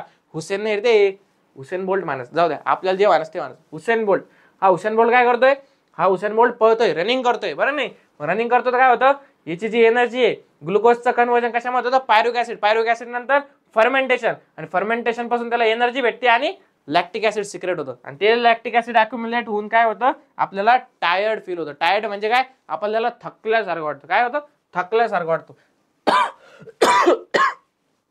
मोबाईल खेळून नाही थकल्यासारखं वाटत आपल्याला, आपल्याला व्यायाम करून थकल्यासारखं वाटतं. वा वा वा. Energy from different food components. अरे भैया, आम्हाला तर वाटत होतं आतापर्यंत की फक्त कार्बोहायड्रेट्स पासूनच एनर्जी भेटती. मग तुम्ही कुठेतरी सर हळूहळू सांगितलं की प्रोटीन्स आणि लिपिड्सचं कन्व्हर्जन कशा कशामध्ये होतं, त्याच्यापासून एनर्जी होती. आता वेगवेगळे कंपोनेंट बघायचे आपल्याला फूडचे, की ज्याच्यामधून आपल्याला एनर्जी कशी भेटते. त्यातलं सगळ्यात पहिलं कंपोनेंट काय आहे तुमचं, प्रोटीन्स. प्रोटीन्स शिवाय काही होऊ शकतं का, नाही. प्रोटीन्स पाहिजे म्हणजे पाहिजे, मग तुम्ही कसे पण घ्या. आता प्रोटीन्सचे सोर्सेस सांगा मला, चला. कस काय येत नाही तुम्हाला क्वेश्चन लिहिता, ये रे पागल वाणाचे, क्वेश्चन लिहिता येत नाही, क्वेश्चन लिहिता येत नाही म्हणत राहते नुसतं. अरे असं लिहायचं ना, पॉईंट काढायचे स्वतःच्या मानाने. आता तुम्हाला जर विचारलाय क्वेश्चन जास्त मार्काला, तर तुम्हाला माहिती पाहिजे की आपल्याला 6 पॉईंट्स लिहायचे. 6 पॉईंट्स मध्ये सुरुवात कशी करायची, प्रोटीनच्या सोर्सेस पासून करायची, किंवा प्रोटीन्स म्हणजे काय ऍक्च्युअली त्याच्यापासून करायची. मग त्याचं ब्रेकडाऊन कशामध्ये होतं ते दुसऱ्या पॉईंट मध्ये टाकायचं. म्हणजे ब्रेकडाऊन झालं, त्याचं कन्व्हर्जन कशामध्ये होतं ते चौथ्या पॉईंट मध्ये टाकायचं. त्याच्यानंतर पुढे पॉईंट वाढत गेले पाहिजे, कमी नाही होत गेले पाहिजे. असं एक एक एक एक एक पॉईंट फ्रेम करायचा. आणि मग कोण म्हणतं तुम्हाला मार्क देत नाही. अरे भाई, मी स्वतः जरी पेपर चेक करायला आलो ना, तुम्हाला आउट ऑफ मार्क देईन, आउट ऑफ, जर तुम्ही असं केलं तर. कधी पण लक्षात ठेवायचं, नुसतं फेकायचं नाही, त्याच्याशी रिलेटेड फेकायचं. काय म्हणलं मी, नुसतं फेकायचं नाही, त्याच्याशी रिलेटेड. तुम्हाला आता प्रोटीन्स बद्दल विचारले ना, आता सपोज तुम्हाला विचारलं की how many energy we can get from protein, तुम्ही फक्त एवढंच कशाला लिहिता की 4 किलो कॅलरी पर ग्राम. अरे तुम्ही लिहा ना, सवय लावा ना, तुम्ही त्याला एक्सपांड करायची सवय लावा. मग तुम्ही लिहा the sources of proteins are, मग लिहा खाली नॉन व्हेज मध्ये काय काय, चिकन, मांस, मच्छी, अंडे बिंडे, बरोबर नाही. व्हेजिटेरियन सोर्स काय काय तुमचे, त्याच्यामध्ये पण जे मिल्क प्रोडक्ट्स आहे त्याच्यामध्ये काय काय, जे मिल्क पासून बनलेले, पनीर, दही, दूध, बरोबर नाही. आणि जे असे प्रोडक्ट आहे की जे सोयाबीन असू द्या, तुमच्या डाळ असू द्या, सिरियल्स असू द्या, स्प्राउट्स असू द्या, की ज्याच्यापासून तुम्हाला प्रोटीन मिळतं, मग ते लिहा. असं लिहायची सवय लावा. माझा पॉईंट वाईज आन्सर काढला ना, 100% कोणीही असू द्या मार्क देतो म्हणजे देतो. लिहिताना कधी पण असं पॉईंट वाईज लिहायचं. असं नुसतं एकदा चालू करायचं वरून आणि डायरेक्ट खालीपर्यंत संपायचं असं नाही करायचं. पॉईंट वाईज आन्सर लिहायचं. तर चला, सगळ्यात पहिले काय, जे तुम्ही ग्लुकोज ओरडत होते ना, आता ते एक्सेस झालेलं जे ग्लुकोज आहे, म्हणजे ग्लुकोज एक्सेस झालं म्हणजे काय की कार्बोहायड्रेट जास्त आले. ग्लुकोज एक्सेस झालं ना तर बाबा हो शुगर होत असती, कळलं का. त्याच्यामुळे ग्लुकोज एक्सेस होऊ देऊ नका, व्यायाम करत राहा. हे बघा, excess of carbohydrates are stored in liver and, सांगा पटकन, liver and muscles in the form of glycogen. आता ग्लायकोजन काय आहे, ग्लायकोजन म्हणजे तुमच्या ग्लुकोजचाच भाऊ आहे. काय, कारण नाव पण बघा, शब्द बरोबर आहे नाही, सेम आहे का नाही, फक्त स्ट्रक्चर्स मध्ये डिफरंट असतं, त्यांच्या स्ट्रक्चर डिफरंट असतात. आता ते स्ट्रक्चर तुम्हाला शिकायची गरज नाही, फक्त लक्षात ठेवायचं की ग्लुकोज जेव्हा जास्त होतो आपल्या बॉडीमध्ये, एक्सेस होतो, तेव्हा कार्बोहायड्रेट काय करतं, त्या याचं स्टोअर कुठं करतं, ते ते स्टोअर करते एक तर लिव्हर मध्ये, आणि लिव्हर मध्येच ह्या प्रोसेस चालू होत्या. आता हे जो ग्लायकोजन जो बनलेला आहे ना, त्या ग्लायकोजनचं कन्व्हर्जन वापस ग्लुकोज मध्ये पण होतं. ते कुठं? लिव्हर मध्ये. आणि ग्लुकोजचं कन्व्हर्जन ग्लायकोजन मध्ये होतं कुठं? लिव्हर मध्ये. त्या प्रोसेसला काय नाव आहे? ज्याला माहिती ना त्याने मला कमेंट मध्ये सांगा. नाव सांगितलं ना भाई, वा भाई मी लय खुश होऊन जाईन. तसं मी ऑनलाईन तर काही देऊ नाही शकत, पण तू भेटायला आला ना नक्की देईन तुला काहीतरी, जर तू आला तर. Proteins are the macromolecules formed by bonding together many amino acids. Proteins of animal origin are called as a first class protein. काय सांगितलंय? जे ॲनिमल ओरिजिनचे जे प्रोटीन्स आहे, जे कशापासून बनलेले आहे? अमिनो ऍसिड्स पासून, त्याला काय नाव दिलेलं आहे? First class protein. लक्षात ठेवायचं या गोष्टी. या अशा ज्या डेफिनेशन्स ते येतात ना तुम्हाला चॅप्टर मध्ये, त्या लक्षात ठेवायच्या. काय सांगितलंय? First class proteins. ओके, लक्षात काय असतात ते? ॲनिमल ओरिजिनचे असतात प्रोटीन्स. ॲनिमल ओरिजिनचे प्रोटीन्स म्हणजे काय? First class protein. सर मग काय प्लांट्स ओरिजिनचे त्यांना काय सेकंड क्लास मध्ये पाठवायचं काय? हा, आणि जे मायक्रो ऑर्गॅनिझम त्यांना काय थर्ड क्लास मध्ये काय? हा, असं असतं सर? कुठं काही बोलते राव तुम्ही. हे बघा, we get 4 kilo calories of energy per gram of proteins. याच्यामध्ये कार्बोहायड्रेट्स मध्ये किती भेटत होती एका ग्राम मध्ये? कमेंट मध्ये लिहिलं का नाही तुम्ही अजून? अरे लिहा ना मग. ते नाही सांगत मी आता, तुम्हीच सांगायचे. पण इकडे बघा, प्रोटीन्स मध्ये किती भेटते? 4 किलो कॅलरीज. म्हणजे कुठंतरी जुळतंय ना, सेम होतंय ना. Amino acids are obtain after digestion of proteins. काय सांगितलं? जेव्हा प्रोटीन्स आपण इनटेक करतो त्याचं ब्रेकडाऊन कशामध्ये होतं? अमिनो ऍसिड्स मध्ये. आणि ते अमिनो ऍसिड्स आपण डायजेस्ट करतो. डायजेस्ट म्हणजे काय? ते ऍब्झॉर्ब करतो ती बॉडीमध्ये, बरोबर नाही? Amino acids are absorb in the body and transported up to each organ and cell via blood. म्हणजे प्रोटीन पाठवण्याचं काम कोण करतं? सगळ्यांना माहिती, ब्लड. कंटिन्यू वाहणारा एकच असा घटक आहे आपल्या बॉडीमधला, तो म्हणजे ब्लड, जो कंटिन्यू वाहत असतो वरून खालीपर्यंत 24 तास, बरोबर नाही? त्याच्यामधूनच सगळे घटक पास होतात वेगवेगळ्या ऑर्गनला. मग ते हार्मोन असू द्या किंवा मिनरल्स असू द्या, विटॅमिन्स असू द्या, सगळ्या गोष्टी, बरोबर नाही? मग त्यातलं जे अमिनो ऍसिड्स आहे ना, ज्या ज्या सेलला ज्याची जेवढी रिक्वायरमेंट आहे तेवढं त्याला सप्लाय केला जातो, पाठवले जातात, बरोबर आहे? प्रोटीनचं इथं काय लक्षात ठेवायचं? 4 किलो कॅलरीज एनर्जी आणि first class protein. Okay, from this amino acids, जे पाठवलेले अमिनो ऍसिड्स आहे, organs and cells produce various proteins necessary for themselves and the whole body. Those examples are given in the following diagram. हे बघा, सगळ्यात पहिला आठवतं तुम्हाला lecture ज्याच्यामध्ये आपण प्रोटीन सिंथेसिस शिकलो होतो. म्हणजे आपण प्रोटीनलाच ब्रेकडाऊन केलं अमिनो ऍसिड्स मध्ये, आणि त्या अमिनो ऍसिड्स पासूनच आपण आपल्याला जेवढे रिक्वायर प्रोटीन्स आहे तेवढे बनवले होते. आता तुम्ही जे प्रोटीन घेताय अन्न थ्रू, म्हणजे अन्न म्हणजे ते अन्न नाही रे, आपलं फूड. मराठीतलं लेक्चर नाही यार, मी इंग्लिश शब्द कशाला वापरू, म्हणून म्हणलं अन्नामधून, अन्नमधून. ठीक आहे यार. मला एक सांगा, मी एक प्रश्न विचारतो, मला कमेंट मध्ये आन्सर सांगा. आपण आहे ना, समजा जर सिंग्युलर जर अन्न असेल, बरोबर नाही? अन्न हे सिंग्युलर आहे का प्लुरल आहे ते आधी मला सांगा. आणि जर सिंग्युलर नेम जर अन्न असेल तर आपण त्याला प्लुरल मध्ये अन्ना म्हणू शकतो का? अन्ना. मला कमेंट मध्ये सांगा यार तुम्ही सगळ्यांनी, बरोबर नाही? कमेंट करा सगळ्यांनी. हे बघा, आता काय सांगितलंय, जे अमिनो ऍसिड्स होते ना, तेव्हा आपण बघितलं होतं प्रोटीन सिंथेसिस मध्ये, आपण बघितलं होतं ते जे प्रोटीन आपण घेतले होते, इनटेक केले होते, ते आपल्या मताप्रमाणे नव्हते किंवा आपल्याला जी रिक्वायरमेंट आहे तशी नव्हती. मग त्याचं आपण सगळ्यात पहिले काय केलं? त्याचं आपण सगळ्यात पहिले ब्रेकडाऊन केलं, बरोबर नाही? तुम्ही नाही का एखादी जुनी गाडी घेता बघा, मग आधी तुम्ही काय करता? जुनी गाडी घेता, त्या जुनी गाडीवरती काम करता. म्हणजे काय? प्रोटीन सिंथेसिसचं त्या 3 प्रोसेस, ट्रान्सलेशन, ट्रान्सलोकेशन, ट्रान्सक्रिप्शन, ते होतं. आणि तेव्हा ती गाडी अशी मॉडिफाय होऊन जाते. मग आपल्याला काय करतं? आपण काय करतो? आपल्या बॉडीला जे जे प्रोटीन पाहिजे ते प्रोटीन घेतो. आता ते प्रोटीन कोणते आपल्या बॉडीला पाहिजे असणारे? सगळ्यात पहिले स्किन साठी काय लागतं? मेलॅनिन आणि केरॅटिन. काय लागतं? मेलॅनिन आणि केरॅटिन. मेलॅनिन आणि केरॅटिन. काय म्हणलंय मी? मेलॅनिन आणि केरॅटिन. आलं का लक्षात? केरॅटिन आणि मेलॅनिन स्किन साठी असतं. केरॅटिन जनरली हेअर्स साठी तुमचं चांगलं असतं, बरोबर नाही? आणि मेलॅनिन हे स्किन. आता मेलॅनिनची गंमत बघा, आपण जे काळे गोरे असतो ना, आपण जे वर्णभेद करतो बघा मित्रांनो, बरोबर नाही? हा खूपच काळा आहे, हा खूपच आता टॅनिंग पडली, असं पडलं. होतं काय? ज्यांच्या शरीरामध्ये मेलॅनिन नावाचा घटक जास्त असतो, तो काय करत असतो? तो जे सनलाइट मधून निघणारे जे युव्ही रेज असतात ते त्याच्या स्किन मध्ये ऍब्झॉर्ब करतो, आणि त्याच्यामुळे तो जास्त काळा असतो ऍज कम्पेअर टू अस. म्हणजे मी गोरा आहे असं म्हणत नाहीये मी, पण थोडासा आहे, थोडासा गोरा, बरोबर नाही? काय रे, आहे ना गोरा? शिकायचं की नाही पुढचे लेक्चर? हा चला, हे बघा काय आहे, पटकन बघा. बोन्स मध्ये कोणते? ऑसिन. ऑसिन म्हणजे काय? ऑसिन म्हणजे आता ती तुम्ही जेव्हा 11th 12th ला जाशाल ना मित्रांनो, तेव्हा तुम्हाला एक चॅप्टर बरं नाही, त्या चॅप्टर मध्ये तुम्हाला एवढं चांगलं शिकवतील. आणि जर तुम्ही मेडिकल फील्डमध्ये डॉक्टर बिक्टर झाले मग तर लय भारी शिकवण तुम्हाला, की त्या बोन्स मध्ये कोणत्या सेल्स असतात, आपले बोन्स कसे तयार होते, त्याच्यामध्ये बोन मॅरो कसा असतो, ज्याच्यामधून आरबीसीस कशा तयार होतात, म्हणजे भरपूर गोष्टी शिकायला भेटतील जर तुम्ही तिथं गेले तर. तुम्ही इंजिनिअरिंग मध्ये गेले ना मग थोडंसं मशीनचं काम आहे, मग मग आपल्या बॉडीचं काही शिकायला भेटणार नाही तुम्हाला. पण तरी कधी मध्ये येत जा माझे लेक्चर बघायला, मी शिकवत असतो आपल्या बॉडीबद्दल, आहे की नाही. त्याच्यानंतर various proteins of cell membrane, various enzymes, pancreas मध्ये इन्सुलिन, ट्रिप्सिन असे भरपूर असतात. बरोबर नाही, इन्सुलिन हे तुमचं शुगरसाठी, ट्रिप्सिन. त्याच्यानंतर pituitary gland, various hormones, pituitary ग्लँडचे जे जे हार्मोन्स आहे ते सुद्धा प्रोटीन मध्ये असतात. आता कोणते ते विचारू नका, भरपूर आहेत. बरोबर नाही, growth hormone, thyroid stimulating hormone, बरोबर आहे. मसल्स मध्ये ऍक्टिन, मायोसिन. ओ माय गॉड, मला माझे 11वीचे दिवस आठवले यार हे बघून. 11वीला एक चॅप्टर होता लोकोमोशन अँड मुवमेंट, त्याच्यामध्ये ना ह्या प्रोटीन बद्दल शिकवलं होतं आम्हाला, ह्या प्रोटीन बद्दल. ऍक्टिन आणि मायोसिन हे कशाचे, मसल्सचे प्रोटीन आहे. ओके, ब्लड मध्ये हिमोग्लोबिन आहे, अँटीबॉडीज आहे. सगळ्यात कॉम्प्लेक्स म्हणजे सगळ्यात भारी हिमोग्लोबिन रेड कलरचं, आणि हे अँटीबॉडीज जे सुद्धा प्रोटीन, इम्युनोग्लोब्युलिन, बरोबर नाही, ते सुद्धा प्रोटीन्स आहे. म्हणजे या सगळ्या प्रोटीन आपल्याला जे आता एखादा हा कमी पडला, हा कमी पडला, हा कमी पडला, सर हा नका कमी पडू, सर हा जास्त नका देऊ, कमी पडला चालतो, जास्त नका देऊ, नाही तर उगा आम्ही काळी होऊन, बरोबर नाही. मग ह्या ज्या सगळ्या रिक्वायरमेंट आहे ना, ह्या रिक्वायरमेंट कोण भरून काढतं, आपलं प्रोटीन भरून काढतं, जे आपण इनटेक करतो. आला लक्षात. त्याच्यामुळे प्रोटीन किती इंपॉर्टंट आहे आपल्या बॉडीसाठी. ओके, त्याच्यानंतर एक्सेस ऑफ अमिनो ऍसिड्स. आता इथं पण एक्सेस आहे बरं का.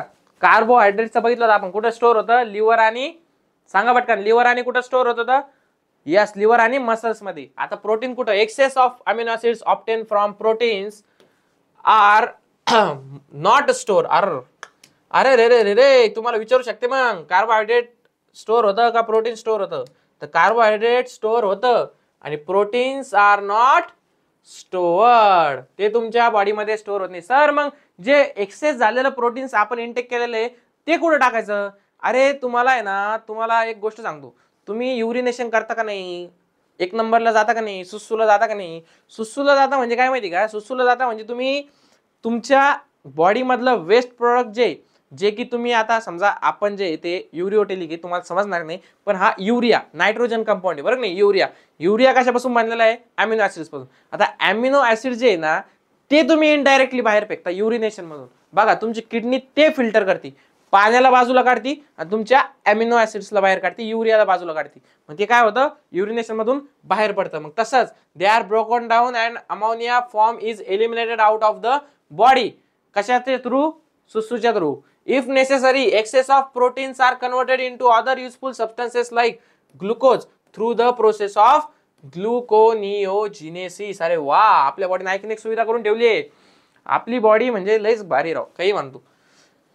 तिनं काय केलंय, जर रिक्वायरमेंट असेल आपल्या बॉडीला की ग्लुकोज कमी पडत असेल किंवा शुगर कमी झाली असेल, बरोबर नाही, अशा गोष्टी असेल, तर आपल्या बॉडीमध्ये कोणती प्रोसेस काढली आहे, ग्लुकोनिओजेनेसिस, की ज्याच्यामध्ये आपण त्या प्रोटीन्सचं कन्व्हर्जन कशामध्ये करू शकतो, ग्लुकोज मध्ये. म्हणजे त्या प्रोटीनचं कन्व्हर्जन आपण हव्या त्या गोष्टीत करू शकतो, बरोबर नाही. कोणती प्रोसेस आहे ग्लुकोज मध्ये कन्व्हर्जन करणारी, ग्लुकोनिओजेनेसिस. लक्षात ठेवा, ग्लुको म्हणजे ग्लुकोज, निओजेनेसिस, निओ म्हणजे अमिनो ऍसिडचा निओ, आणि जेनेसिस म्हणजे बनवणे. आलं.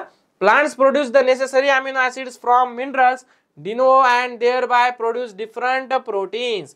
प्लांट्स काय आहे, त्या अमिनो ऍसिड्स पासून जेवढे त्यांना नेसेसरी लागणारे मिनरल्स आहेत, बरोबर नाही. आता मिनरल्स डिनो म्हणजे काय, की जे बाबा ज्याचे फक्त ऑर्गॅनिक बनवतो, इनऑर्गॅनिक बनवतो का नाही. आलं लक्षात. त्या amino acids and thereby produce different proteins, आणि काय त्याच्यापासून दुसरे प्रोटीन्स बनवतात.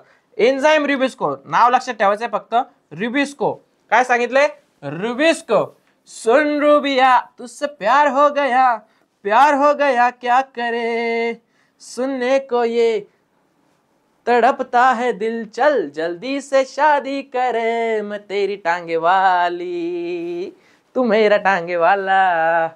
आठवत नाही सगळ्यांना गाणं, लय जुनं गाणं आहे अमिताभ बच्चनचं. म्हणजे माझे पप्पा ते पिक्चर बघत होते तेव्हा मी ऐकलेलं गाणं अजून लक्षात आहे माझ्या, बरं नाही. तसं तुमचा अभ्यास लक्षात राहायला पाहिजे, अभ्यास इथं शिकवलेला लक्षात राहायला पाहिजे तसं, बरं नाही. असं म्हणते घरचे आपल्याला. घरचे असेच टोमणे मारते आपल्याला.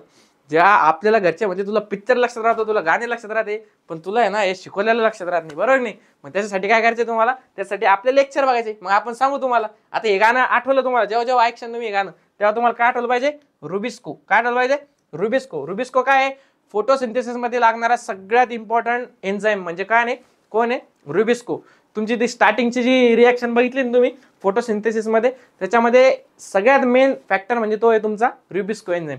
ठीक आहे, एवढं डिटेलमध्ये जाऊ नका, तुम्ही फक्त लक्षात ठेवा रुबिस्को नाव लक्षात ठेवा, की जे प्लांट्स काय करतं, अॅमिनो ऍसिड्स पासून तयार करतं. आता हे कशामध्ये प्रेझेंट असतं? प्लांट्सच्या क्लोरोप्लास्ट. क्लोरोप्लास्ट मध्येच ऍक्च्युअली फोटोसिंथेसिस होत असतं, कारण की तिथंच ते रेज येत असतात. अबुडंट प्रोटीन फाउंड इन नेचर.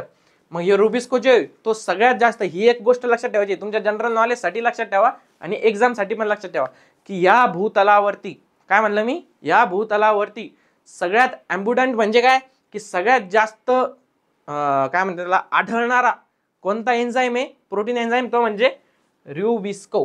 कोणता? रुबिस्को. चला, जनरल नॉलेजची पण तयारी करून घेतली तुमची. आता तुम्ही एमपीएससी यूपीएससी सुद्धा देऊ शकते, बरोबर नाही?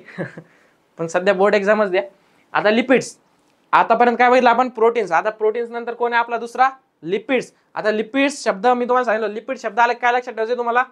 फॅट शब्द लक्षात ठेवायचा. काय? फॅट. आता लिपिड्सचं कन्व्हर्जन कशामध्ये होतं? सगळ्यात पहिले ते गोष्ट शिकून घ्या तुम्ही. लिपिड शब्द आठवला ना तुम्हाला, हे दोन शब्द आठवलेच पाहिजे. कोणते शब्द सर? सांगा ना सर. सांगतो ना बाबा, 2 मिनिटं थांब ना. हे बघा, दोन शब्द कोणते? एक तुमचं फॅटी ऍसिड्स. काय?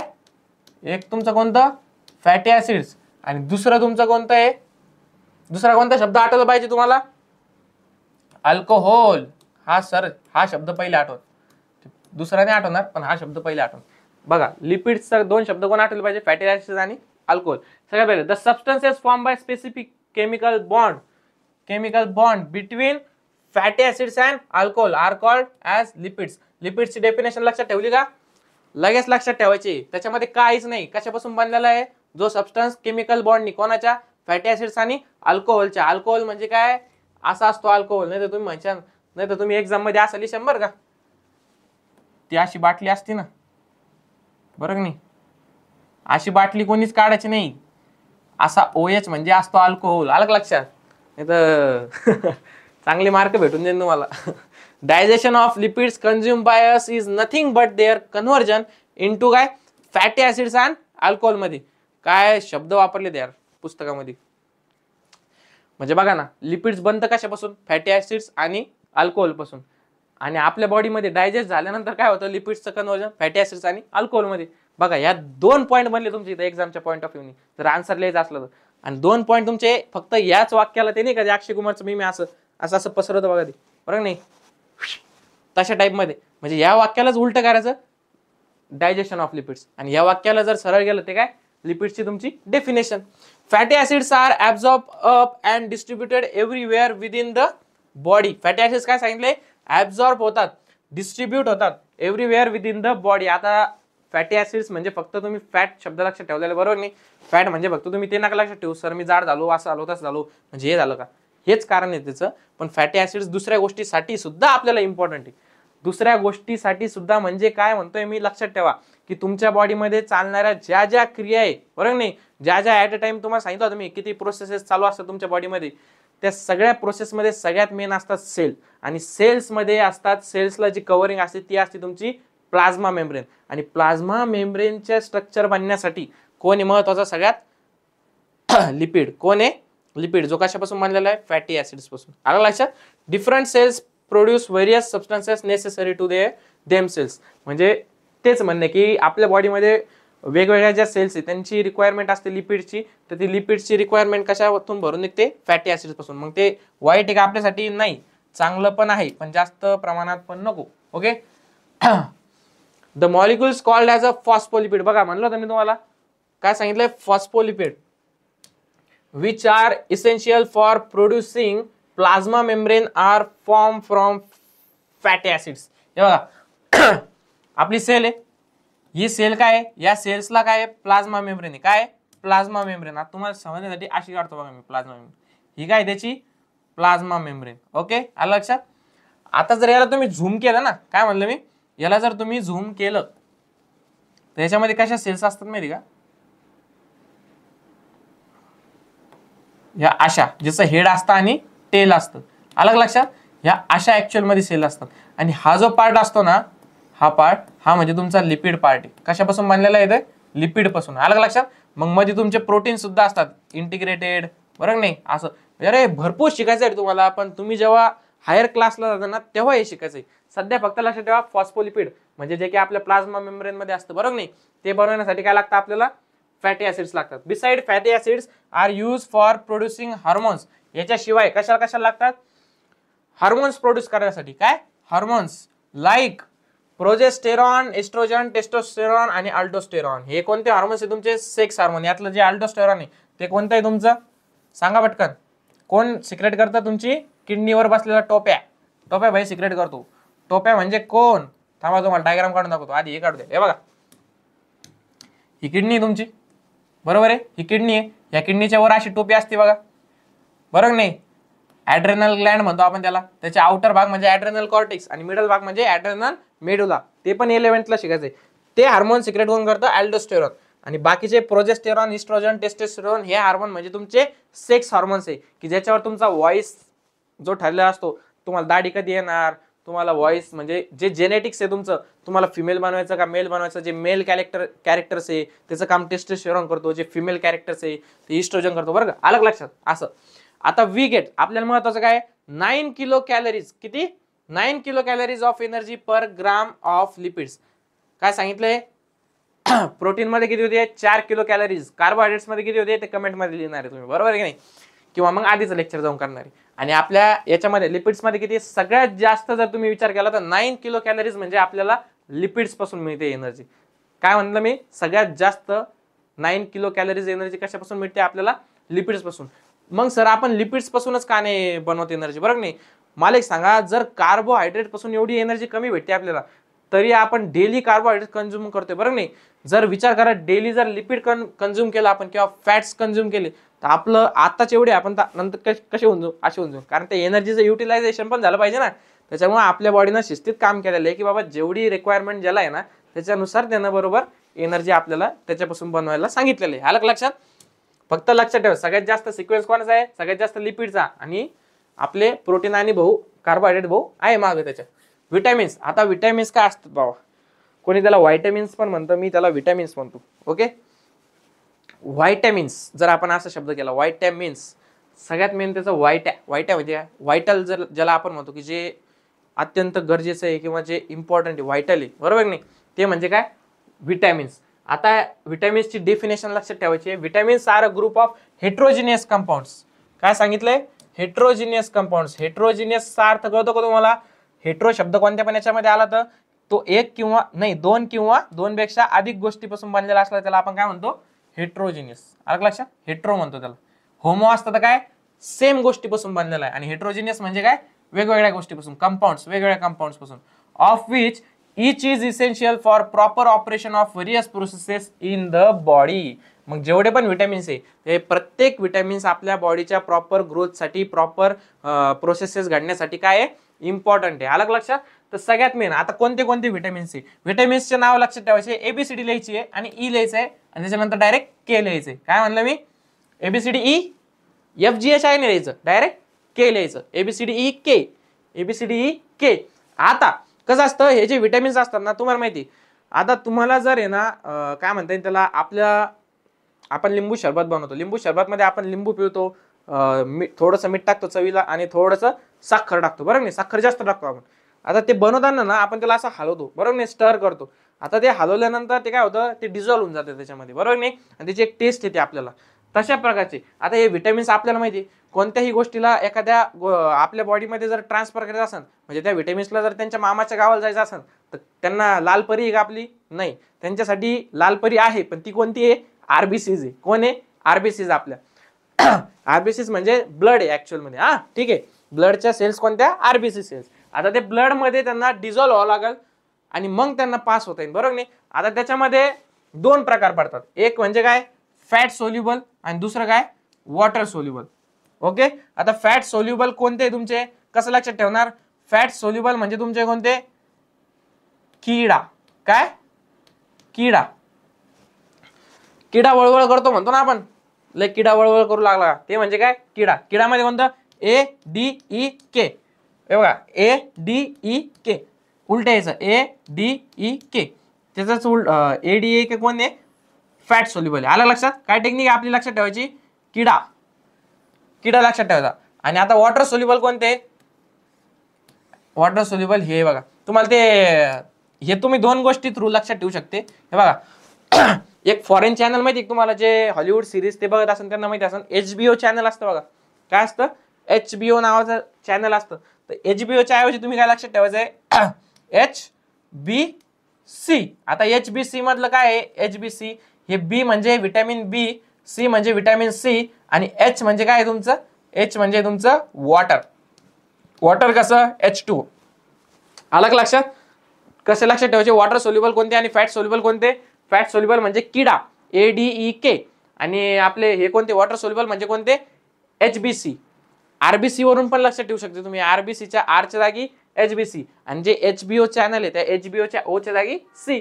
आला लक्षात. अशा प्रकारे आता विटॅमिन्स लाईक रायबोफ्लेविन, हे बघा हे नाव लक्षात ठेवा, रायबोफ्लेविन ज्याला की विटॅमिन B2 साठी म्हणते, निकोटिनामाइड जे की विटॅमिन B3 साठी नाव आहे, respectively R necessary FADH2 NADH2 production. बघा विटॅमिन्सचं एक त्यांनी चांगलं कार्य आपल्याला समजून सांगितलंय की विटॅमिन्सचा आपल्याला बाकीच्या तर गोष्टी माहिती आहे की डोळ्यांसाठी विटॅमिन्स लागतात, कोणत्याही हेअरसाठी विटॅमिन्स लागतात, हे कमी पडलं ते कमी पडलं आपण ते ऐकत असतो, बरोबर आहे नाही. स्किनसाठी विटॅमिन C कमी पडलं, E कमी पडलं, हे सगळं आपल्याला माहिती असतं. पण जे एनर्जीचे जे करन्सी होते आपण बघितलं होतं, ATPच्या सोबत दुसरे कोण होते, NADH2 आणि FADH2, बरोबर नाही. त्याचे दोन काकाचे मुलं, बरोबर आहे, FADH2 आणि NADH2. त्यांना बनवण्यासाठी कोणते दोन विटॅमिन्स लागतात, क्वेश्चन बघा, त्यांना बनवण्यासाठी कोणते दोन विटॅमिन्स लागतात, एक म्हणजे विटॅमिन B2 आणि एक म्हणजे विटॅमिन B3. आता विटॅमिन B2 आणि विटॅमिन B3 ला तो पण नाव काय, विटॅमिन B2 ला त्याची आई घरी काय बोलवती, रायबोफ्लेविन. तुम्हाला कसं सोन्या अमोनिया काही म्हणत असाल तसं त्याला कोण बोलवतं, रायबोफ्लेविन. आणि विटॅमिन B3 ला कोण बोलवतं, निकोटिनामाइड. काय, अमाइड शब्द लक्षात ठेवा, निकोटिनामाइड. निकोटीन म्हणजे माहिती का तुम्हाला, एक लक्षात ठेवण्यासाठी सांगतो, निकोटीन म्हणजे काय, तंबाखू मध्ये असतं बघा, आपल्या घरात खाते ना आपले पप्पा आजोबा, ते निकोटीन जो घटक आहे तो कशात असतो, तंबाखू मध्ये. आणि अमाइड म्हणजे माहितीच तुम्हाला, अमिनो ऍसिड्स पासून अमाइड म्हणजेच काय, निकोटिनामाइड. आले नाव, हे दोन नाव लक्षात ठेवायचे. ठीक आहे. विटॅमिन्स पासून बघितलं तुम्ही काय काय म्हणलं, काय काय नाही. आता बघायचंय वॉटर. वॉटर म्हणजे काय, पाणी. जल ही जीवन आहे. There is about 65 to 70% water in our body. बघा, जल ही जीवन नाही, जल ही बॉडी आहे असं म्हणायचं. आता 65 to 70% काय तुमच्यामध्ये वॉटर प्रेझेंट आहे. इच सेल कंटेन्स 70%. त्याच्यामध्ये पण एका सेलकडं जास्तीत जास्त किती असतं, 70% वॉटर काय करते ते, म्हणजे त्याच्या वेट बाय वेट किती असतं, 70%. Blood plasma also contains 90% of water. Blood plasma, ब्लडचं जर डिवायडेशन केलं तुम्ही की त्याच्यामध्ये कोणते कोणते घटक प्रेझेंट आहे काय, तर त्याच्यामध्ये आपले जे फ्लुइड्स आहे, बॉडी फ्लुइड्स, त्याच्यामध्ये दोन बेसिक म्हणजे मेनली दोन फ्लुइड्स आहे, एक ब्लड आणि दुसरं लिम्फ. त्या ब्लड मध्ये जर त्याचं आपण डिस्ट्रीब्युशन करत गेलो तर ब्लड मध्ये दोन कोणत्या गोष्टी प्रेझेंट आहे, एक फॉर्म्ड एलिमेंट्स म्हणजे जे की आपले RBC WBC प्लेटलेट्स लिम्फोसाइट्स, बरोबर नाही. आणि दुसरं काय आहे, प्लाझ्मा. आता प्लाझ्मा मध्ये 90% काय असतं, वॉटर असतं. काय असतं, वॉटर. आणि जे उरलेलं 8% आहे ते काय असतं, प्रोटीन्स असतात, बरोबर नाही. ते आपण 11th ला बघणार आहोत. 11th ला आपले त्याच्यावर लेक्चर पण आहे. Functioning of cells and thereby whole body disturbs even if there is a little loss of water from the body. थोडा सुद्धा जर पाण्याचा आपल्याला कमतरता भेटली, ज्याला आपण डिहायड्रेशन म्हणतो, बघा मला डिहायड्रेशन झालं, बरोबर नाही, म्हणजे काय, पाण्याची कमतरता, पाणी कमी पडलं शरीरामध्ये, बरोबर नाही. आलं लक्षात. Hence water is essential nutrient along with all above mention nutrients. त्याच्यामुळेच काय, वॉटरला या बाकीच्या सगळ्यांसोबत ठेवण्याचं कारणच ते होतं की वॉटर जर तुमचा 60 to 70% तुमच्या बॉडीमध्ये प्रेझेंट असेल, तुमच्या सेलमध्ये 70% किंवा 90% प्रेझेंट असेल, तर विचार करा की तुमच्यासाठी वॉटर किती इम्पॉर्टंट आहे. मग आता इथून पुढं लेक्चर चालू असो काही असो, एक बॉटल सोबत ठेवायची आणि 10-10 मिनिटाला पाणी पित राहायचं. म्हणजेच की तुमची एनर्जी कमी नाही पडली पाहिजे, तुमच्या सेल्सला लागणारं वॉटर कमी नाही पडलं पाहिजे. किंवा ज्या आपण प्रोसेस बघितल्या त्या प्रोसेसमध्ये सुद्धा बघितलं काही काही ठिकाणी वॉटर लागतं, काही काही ठिकाणी वॉटर बाय प्रोडक्ट म्हणून बाहेर निघतं, बरोबर नाही. त्याच्यामुळे वॉटर, जल ही जीवन है, जल पीते रहो, पानी पीते रहो.